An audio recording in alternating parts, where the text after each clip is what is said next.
Hai, Assalamualaikum warahmatullahi wabarakatuh. Bagaimana kabarnya semuanya teman-teman? Mudah-mudahan dalam keadaan sehat walafiat ya di era pandemi ini, dan masih tetap semangat dalam pembelajaran daring ya. Tentunya ditemani oleh makanan dan minuman kesukaan kalian. Oke, pada materi kita kali ini kita memasuki di semester 2 ini kelas 11, ada 6 bab yang akan kita pelajari. Nah, di bab pertama ini yang akan kita pelajari adalah tentang makanan dan sistem pencernaan. Sebelumnya, Ibu mau tanya ke kalian, pernah nggak ketika kalian diam tanpa melakukan suatu aktivitas, tiba-tiba perut kalian berbunyi kerubuk-kerubuk? Nah, bunyi itu disebabkan karena apa? Calling dari perut kalian bahwa tandanya perut kalian itu lapar, gitu ya. Kondisi lapar itu terjadi karena apa? Karena sinyal yang ada di perut kalian naik ke otak kalian, yang akhirnya timbullah rasa lapar itu sendiri. Nah, rasa lapar itu sendiri adanya pada sistem apa? Adanya pada sistem pencernaan. Makanya kaitannya antara makanan dan sistem pencernaan itu saling keterkaitannya sangat erat sekali, gitu ya. Dan untungnya yang akan kita pelajari kali ini adalah berkaitan dengan itu, gitu ya. Oke, kita masuk ke materi yang pertama. Di bab 6 ini tentang makanan dan sistem pencernaan makanan. Yang pertama itu adalah pengertian dari ilmu gizi. Jadi ilmu gizi ini berasal dari bahasa Arab, yaitu giza, yang artinya itu adalah makanan. Ilmu gizi ini yaitu ilmu yang mempelajari segala sesuatu tentang makanan dan hubungannya, ya, dan hubungannya dengan kesehatan secara optimal. Beberapa istilah dari ilmu gizi itu sendiri ada beberapa macam. Yang pertama itu ada zat gizi atau biasa disebut dengan nutrisi.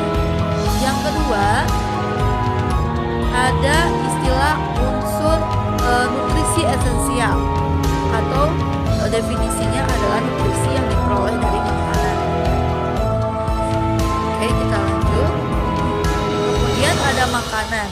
Makanan itu adalah bahan selain obat yang mengandung zat-zat gizi atau unsur kimia yang dapat dicerna dan diserap oleh tubuh sehingga berguna bagi tubuh. Kemudian ada bahan makanan, ada pangan, itu merupakan semua bahan yang dapat dijadikan makanan. Kemudian ada status gizi, ini merupakan status kesehatan yang dihasilkan oleh keseimbangan antara kebutuhan dan masukan nutrisi. Kemudian ada diet, ini merupakan pilihan makanan yang lazim dimakan seseorang atau suatu populasi dari penduduk. Kemudian juga ada diet seimbang, ini diet yang memberikan semua nutrisi dalam jumlah yang memadai atau yang mencukupi. Lanjut lagi, ada bagian 2, ini merupakan makanan dan zat-zat makanan. Jadi yang namanya makanan itu harus memiliki syarat yang baik dan sehat. Kenapa? Karena dia masuk ke dalam tubuh kita, gitu ya. Apa aja syarat yang baik dan sehat itu? Yang pertama, makanan harus mudah dicerna. Yang kedua, jelas harus higienis. Yang ketiga, makanan mengandung zat gizi atau nutrisi dengan jumlah yang mencukupi sesuai dengan yang diperlukan oleh tubuh. Kemudian yang keempat, makanan harus mengandung kalori dengan jumlah mencukupi kebutuhan dari tubuh. Kemudian fungsi dari makanan yang masuk ke dalam tubuh itu apa aja? Yang pertama, sebagai sumber energi atau zat pembakar, yaitu makanan yang mengandung zat gizi, lemak, protein, dan karbohidrat. Kemudian yang kedua, pertumbuhan dan pemeliharaan jaringan tubuh atau zat pembangun, yaitu makanan yang mengandung protein, mineral, dan air. Yang ketiga, mengatur proses tubuh atau zat pengatur. Artinya, makanan yang mengandung protein, mineral, air, dan juga vitamin. Kemudian yang keempat, pelindung tubuh terhadap lingkungan dan bibit penyakit, yaitu sebagai zat pelindung. Oke, kita lanjut lagi teman-teman ya. Nih, yang bagian B-nya ada zat-zat makanan. Zat-zat makanan itu dibedakan menjadi beberapa macam. Tadi udah dijelasin ada beberapa macam. Yang pertama itu ada karbohidrat, kemudian ada protein, kemudian ada lemak atau lipid, kemudian ada air mineral, kemudian ada vitamin. Ya, itu merupakan bagian dari zat-zat makanan. Nah, di sini yang akan Ibu pelajari dan yang akan kita pelajari sama-sama adalah karbohidrat. Nah, karbohidrat atau biasa disebut dengan hidrat arang, dia itu berasal dari tumbuhan yang melakukan suatu fotosintesis. Makanya rata-rata karbohidrat itu dihasilkan dari tumbuhan. Contohnya seperti apa? Nasi atau padi, itu kandungan karbohidratnya tinggi.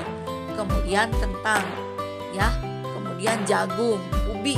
Nah, itu kandungan karbohidratnya tinggi gitu ya. Kenapa? Karena berasal dari tumbuhan yang mampu berfotosintesis. Lanjut lagi.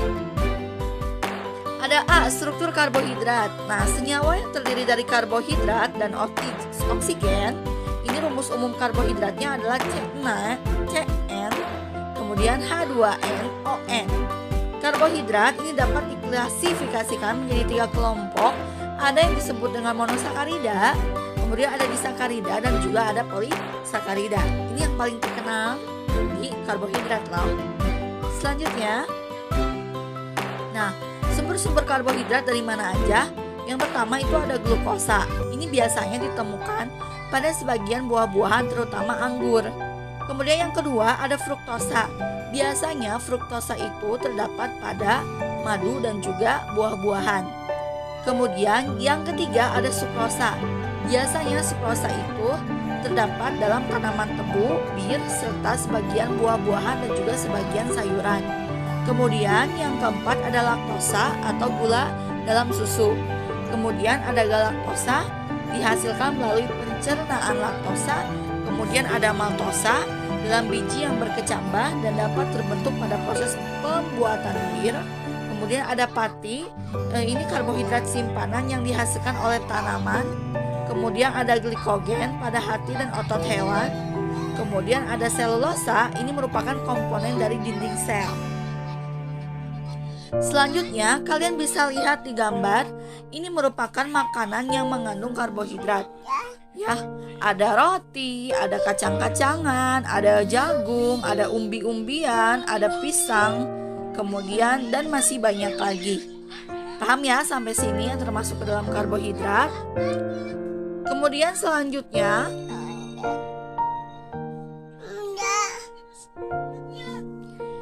ada yang dinamakan dengan sifat-sifat gula. Nah, gula itu dapat larut dalam air. Manfaat gula itu yang pertama, di dalam gula itu terdapat kandungan sukrosa.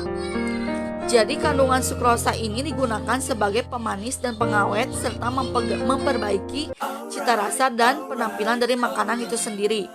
Kemudian yang kedua adalah glukosa. Ini biasanya digunakan saat tubuh membutuhkan masukan sumber energi yang tinggi, mudah larut, tidak begitu manis dibandingkan dengan sukrosa.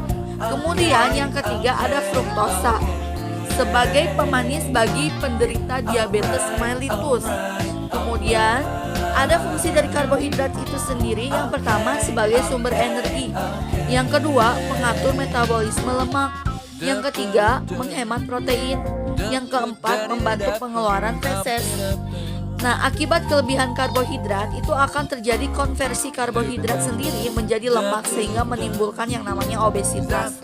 Makanya orang yang diet atau diet itu tidak disarankan mengkonsumsi karbohidrat terlalu banyak. Kemudian yang kedua, mengkonsumsi banyak karbohidrat yang sudah dimurnikan menimbulkan kelainan usus di usia lanjut. Kemudian yang ketiga, diet yang kaya akan karbohidrat pada umumnya kurang banyak mengandung nutrisi esensial lain yang diperlukan tubuh. Makanya kalau diet itu dikurangi karbohidratnya, diperbanyak proteinnya biasanya ya, teman-teman nasinya gitu kayak ikan, telur, sayuran, buah-buahan. Karbohidratnya hanya sedikit saja. Selanjutnya, akibat kekurangan karbohidrat ini mengakibatkan yang namanya ketosis. Yang kedua, menyebabkan depresi atau penyusutan jaringan. Peristiwa ini terjadi akibat ketidakmampuan makan ketika sakit atau kelaparan saat krisis pangan. Yang selanjutnya ada gula darah. Tubuh itu hendaknya dapat mempertahankan yang namanya gula darah dalam bentuk glukosa pada batas tertentu, sekitar 70 sampai dengan 120 mg per 100 ml. Dalam keadaan puasa, jika gula darah naik di atas 170 mg per 100 ml atau hiperglikemia, maka yang terjadi adalah glukosa akan dikeluarkan melalui urin. Sebaliknya, jika gula darah turun 40 sampai dengan 50 mg per 100 ml atau hipoglikemia, ini akan menimbulkan pusing, lemah, gugup, dan rasa lapar. Nah, selanjutnya ketidaktahanan tubuh terhadap laktosa. Ini kadar laktase paling tinggi pada manusia adalah saat bayi dilahirkan karena makanan utamanya adalah susu atau ASI. Penelitian menunjukkan kekurangan laktase ini lebih banyak terjadi pada orang yang berkulit gelap atau sawo matang dan hitam. Kemudian selanjutnya, yang kedua adalah lemak atau lipid. Lipid ini bersifat sukar larut dalam air, tetapi pada keadaan tertentu membentuk emulsi lipid larut dalam pelarut nonpolar. Nah, lemak ini dibedakan ada beberapa macam. Yang pertama ada struktur lemak.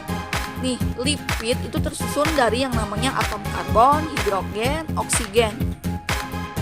Lemak atau minyak itu terdiri atas gabungan gliserol dengan asam-asam lemak.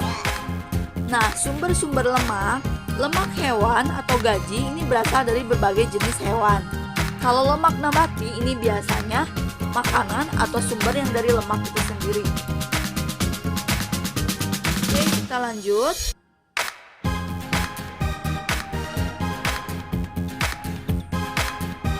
Nah, fungsi lemak teman-teman itu yang pertama sebagai sumber energi yang lebih efektif. Kemudian yang kedua sebagai perlindungan. Yang ketiga penyekatan atau isolasi.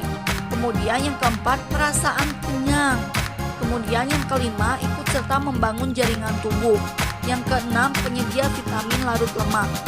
Yang ketujuh menghemat protein. Yang kedelapan sebagai pelumas dan membantu pengeluaran sisa pencernaan makanan. Dan yang terakhir memberi kelezatan pada makanan. Jadi kebayang kalau misalkan kita cuma makan karbohidrat aja itu hambar ya. Makanya harus diseimbangkan dengan lemak, protein, vitamin, dan lain-lain. Nah, kebutuhan lemak, coba teman-teman lihat bahwa World Health Organization atau WHO ini menganjurkan konsumsi lemak itu sebanyak 20 sampai dengan 30% dan kebutuhan energi total kita yang dianggap baik untuk kesehatan. Konsumsi lemak ini melampaui kebutuhan energi dapat menimbulkan yang namanya obesitas atau kegemukan. Oke, kita lanjut lagi teman-teman. Nah, pengaruh asam lemak omega 3 ini terhadap kesehatan ternyata ada pengaruhnya. Nah, merupakan asam lemak esensial yang berpengaruh baik terhadap kesehatan karena dapat mencegah dan menghambat yang namanya pertumbuhan sel-sel kanker, memperbaiki tekanan darah, mencegah penyakit jantung, meningkatkan kekebalan tubuh, membantu perkembangan otak dan daya ingat sehingga meningkatkan kemampuan belajar dan mengingat. Contoh makanan yang mengandung lemak omega 3 itu bisa dilihat ikan, salmon, dan masih banyak lagi ya. Selanjutnya yang ketiga itu adalah protein. Nah, ternyata protein ini berasal dari bahasa Yunani yaitu proteos yang artinya yang utama. Nah, protein ini merupakan bagian terbesar tubuh sesudah air, sebanyak 1/5 dari bagian tubuh. Dibedakan menjadi beberapa macam dari protein itu sendiri. Yang pertama adalah struktur protein. Nah, protein itu tersusun dari atom karbon, hidrogen, oksigen, dan juga nitrogen. Protein ini merupakan makromolekul yang terdiri atas rantai-rantai panjang asam amino yang terikat satu sama lain dalam ikatan peptid. Kemudian berdasarkan strukturnya, protein ini dibedakan menjadi dua, yaitu ada yang namanya fibrosa dan globular. Bisa dilihat di gambar ya teman-teman ya. Lanjut lagi.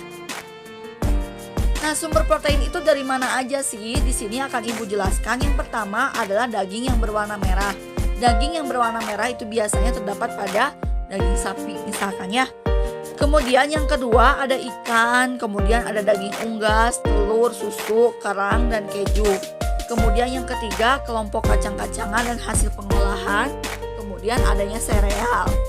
Nah, kebutuhan protein di sini kebutuhan manusia akan protein ini dapat dihitung dengan mengetahui jumlah nitrogen yang hilang atau yang dikeluarkan oleh tubuh melalui urin atau feses, keringat, atau terlepas bersama kulit. Nah, makanan yang mengandung protein itu bisa dilihat di gambar ya. Ada telur, susu, kemudian daging merah, kacang mente, dan masih banyak lagi. Kita lanjut lagi teman-teman. Fungsi dari protein. Nah, fungsi dari protein itu yang pertama menghasilkan yang namanya jaringan baru. Yang kedua, menggantikan protein yang hilang.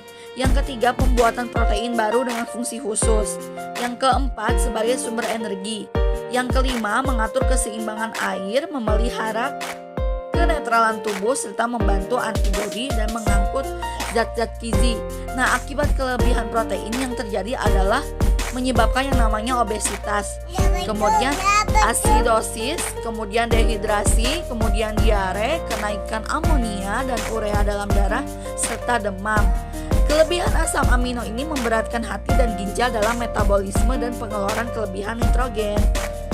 Selanjutnya, akibat kekurangan protein adalah marasmus. Bisa dilihat di gambar ya.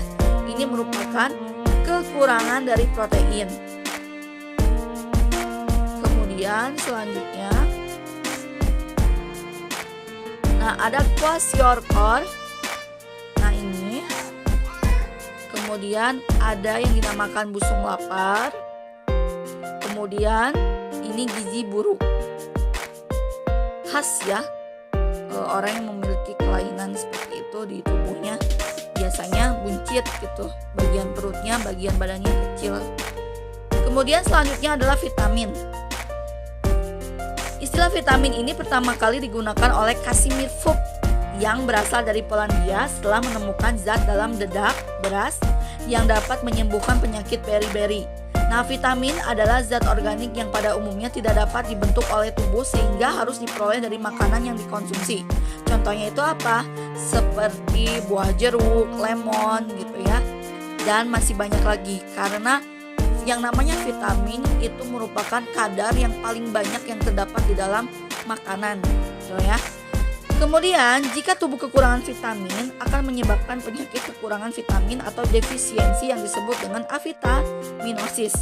Nah, fungsi vitamin yaitu sebagai koenzim dan biokatalisator yang mengatur proses metabolisme, fungsi normal tubuh, serta pertumbuhan. Kemudian pencegahan kehilangan vitamin yang pertama menggunakan suhu tidak terlalu tinggi, waktu memasak tidak terlalu lama, menggunakan air sedikit mungkin, memotong bahan makanan dengan pisau yang tajam dan tidak terlalu kecil, panci pemasak tutup, kemudian tidak menggunakan alkali dalam pemanasan atau pemasakan, sisa air perebusan digunakan untuk masakan yang lain. Jika mungkin dikonsumsi dalam bentuk segar atau mentah asalkan bersih, vitamin larut dalam lemak tidak mudah hilang dalam perebusan menggunakan air. Ya, itu merupakan pencegahan terhadap kehilangannya vitamin. Vitamin itu dapat dikelompokkan menjadi dua golongan, yaitu vitamin yang larut dalam air, yaitu B1, B2, B3, B5, B6, B11, B12, vitamin H, vitamin C. Yang kedua adalah vitamin yang larut dalam lemak atau minyak, contohnya adalah vitamin A, vitamin D, vitamin E, dan vitamin K. Kemudian ada istilahnya provitamin dan antivitamin. Ini tuh provitamin merupakan prekursor vitamin.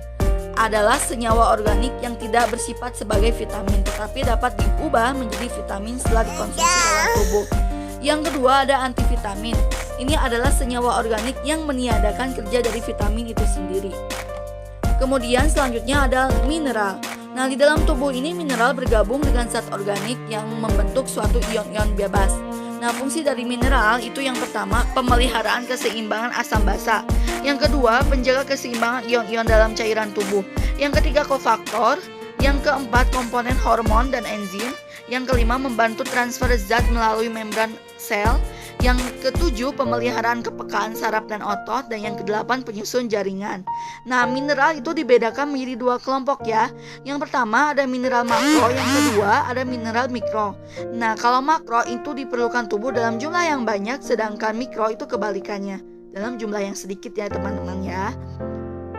Ini merupakan kelainan yang disebabkan oleh kekurangan vitamin.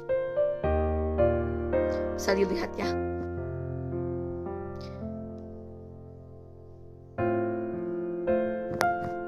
Oke. Nah, ada video. Disimak ya teman-teman ya. Hai sahabat Aurelia Eva, produk makanan kemasan populer ini ternyata mengandung berbagai bahan tambahan. Nah, jumlahnya bahkan lebih banyak dari bahan makanan asli loh. Banyak di luar sana, termasuk kalian, mungkin menggemari salah satu makanan yang dijual di swalayan atau dijual bebas di pasaran. Nah, entah itu produk susu, cabai kering, atau produk lainnya yang pasti kalian biasa konsumsi sehari-hari. Nah, ternyata dalam kandungan makanan itu, pernahkah berpikir kalian sebenarnya apa sih yang terkandung di dalam makanan kemasan tersebut? Proses pengolahannya? Nah, kali ini saya akan membahasnya mengenai 10 temuan makanan berbahaya yang beredar di Indonesia. Nah, apa saja makanan tersebut? Yuk kita bahas bersama-sama. Tapi sebelum memasuki pembahasan yang ke-10, jangan lupa ya tekan tombol subscribe dan like videonya.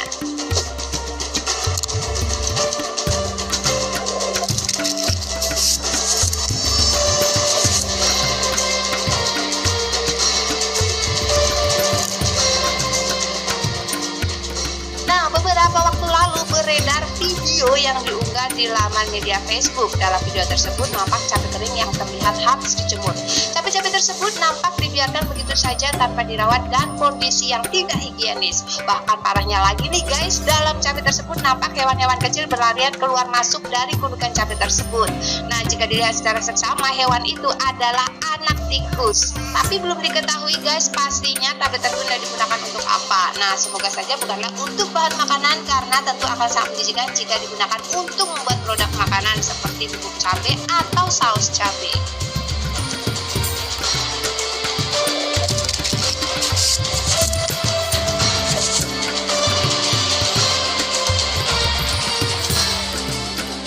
Nah, inilah dia proses pembuatan dari sosis. Awalnya berbagai jenis daging dikumpulkan. Nah, daging yang dipakai bukan daging berkualitas premium. Biasanya ini adalah daging ampas atau sisa di tempat pemakaman hewan. Nah, daging-daging itu digiling menjadi satu, kemudian ditambahkan bahan lain yaitu garam, pati, perasa daging, pewarna, dan pengawet. Nah, adonan yang sudah agak keras itu dimasukkan dalam tong besar, kemudian diolah lagi menjadi bentuk yang lebih cair. Nah, untuk memberi sedikit rasa manis dan gurih ditambahkan sirup khusus, kemudian ditambah Pembahasan kita yang pertama udah beres ya teman-teman. Kita lanjut di pembahasan slide kedua di kelompok 2. Oke teman-teman, emulsi supaya adonan halus, baru kemudian kasih